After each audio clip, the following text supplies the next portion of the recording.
I realize that a lot of us are looking at what's happening with Israel, and we're like, what the literal is going on? Why are we in someone else's fight? Well, I'll tell you something. Every story has an origins, right? There's what history tells us, and then there's also what people sort of speak about, and then there's also just a hardcore truth. Well, this, just like a lot of other stories, has an origin, and this origin story begins with theft. Let's get into it.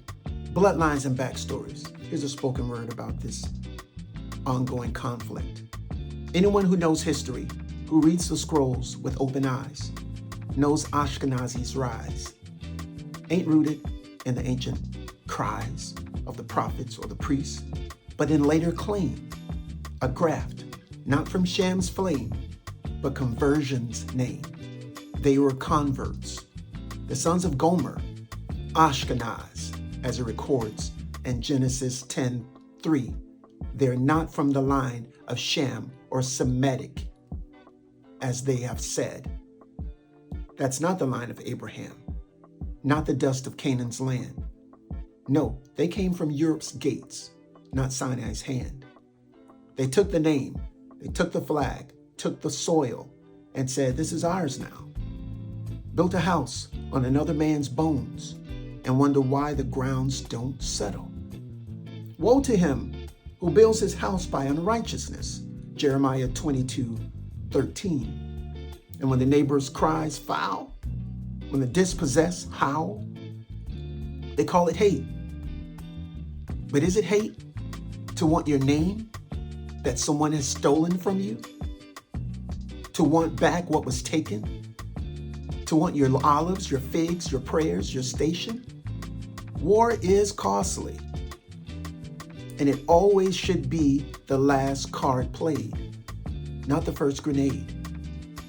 But the same leaders step in like they own the table, betting lives they never raised. Blessed are the peacemakers, full stop, Matthew 5:9. They stir the pot, knowing Big Brother, Europe, America, has got their back, carrying borrowed missiles and borrowed maps. But here's the lesson. From Babel to Babylon, from Rome to Rhodesia, which is South Africa, those who steal land, it don't go well in the end. He who leads into captivity shall go into captivity. Revelations 13:10. You say, but the tyrant died in peace. Yeah, maybe. But how's his 6 generations seed? What's the weight of that deed? What's the harvest that grows from greed? Maybe it's not fair for the child to pay. But what if the child grows wild, untaught, unbothered, inheriting mansions made on blood-soaked borders? What if they never ask, where did this come from? Whose tears built our gardens? Whose bones sit beneath our malls? This iniquity of the fathers shall be visited on the children to the 3rd and 4th generation. That's Exodus 20:5.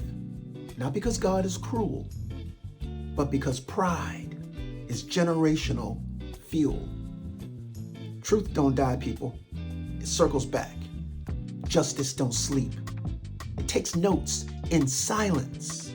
So ask, before the next shot's fired, before the next speech gets wired, before the next lie gets inspired, do you know the history you're defending? Do you know whose wounds you're pretending not to see? Because what's borrowed by theft can be kept peacefully. And what's silenced by war comes back prophetically. They have sown the wind, and they shall reap the whirlwind. Hosea 8:7. Revelations 3:9. I know those who claim to be Jews, though they are not, but are liars.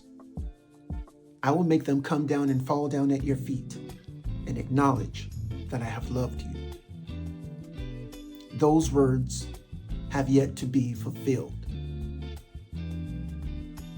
There is a rhythm. There is a rhyme. It's written in the scripts. And these things shall be fulfilled. Justice has to be served. Christ said, on earth as it is in heaven. In heaven, there's unity. There's peace. We should endeavor to have that same living space here on earth. And one way that happens is through justice, through truth. Though truth may hurt for you to know it, trust me, it sets you free.